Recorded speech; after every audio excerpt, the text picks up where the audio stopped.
পারবা। আমাদের শিখর যে একাডেমিক প্রোগ্রাম, সেখানে কিন্তু ঢাকার সব স্কুলের এবং ঢাকার সব কলেজের স্টুডেন্টরা পড়ে, ঢাকার বাইরে সবাই। তাহলে আমি ওই যখন স্কুলে পড়তাম তখন যেরকম জগৎ সম্পর্কে আমি কিছুই জানতাম না, তোমার জন্য কিন্তু এটা না। তুমি শিখর একাডেমিক প্রোগ্রামে আছো, তার মানে তুমি সারা বাংলাদেশের সব স্টুডেন্টদের সাথে কম্পিট করছো। তো তোমার কম্পিটিশন কিন্তু তোমার ক্লাসরুমের মধ্যে নাই, পুরো দেশের মধ্যে হয়ে যাচ্ছে। প্রথম কেস। সেকেন্ড কেস, আমি আমার কথা বলি, আমি নরডেমে পড়ছি, ডিউতে পড়ছি। তো আমি তোমাকে এই এক্সপিরিয়েন্স গুলো ক্লাসের মধ্যে শেয়ার করতে পারবো। তোমাদের আরিফ ভাইয়া খুলনা পাবলিক স্কুলে পড়ছেন, পাবলিক কলেজে পড়ছেন, দেন বুয়েটে পড়ছেন। তোমাদের আরিফ ভাই এই ট্যুরের এক্সপিরিয়েন্স শেয়ার করতে পারবে। তোমাদের মাস্টার ভাইয়া ঢাকা রেসিডেন্সিয়াল মডেলে পড়ছেন, দেন বুয়েটে পড়ছেন, দেন ঢাকা ভার্সিটিতে এমবিএ পড়াশোনা, এমবিএ শেষ করছেন। তোমাদের মাস্টার ভাই এইগুলোর এক্সপিরিয়েন্স শেয়ার করতে পারবে। তোমাদের ইকবাল ভাইয়া মধুশীল আইডিয়ালে পড়ছেন, নরডেমে পড়ছেন, দেন বুয়েটে পড়ছেন।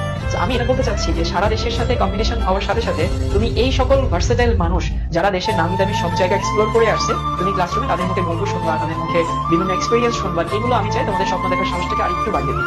তবে দিন শেষে কথা এটা, স্বপ্নের কোনো লিমিটেশন যেন না থাকে। ইংলিশে একটা কথা আছে যে fly high, sky the limit. তোমার ওড়ার কোনো লিমিট নাই, ইনফ্যাক্ট কোনো লিমিট নাই।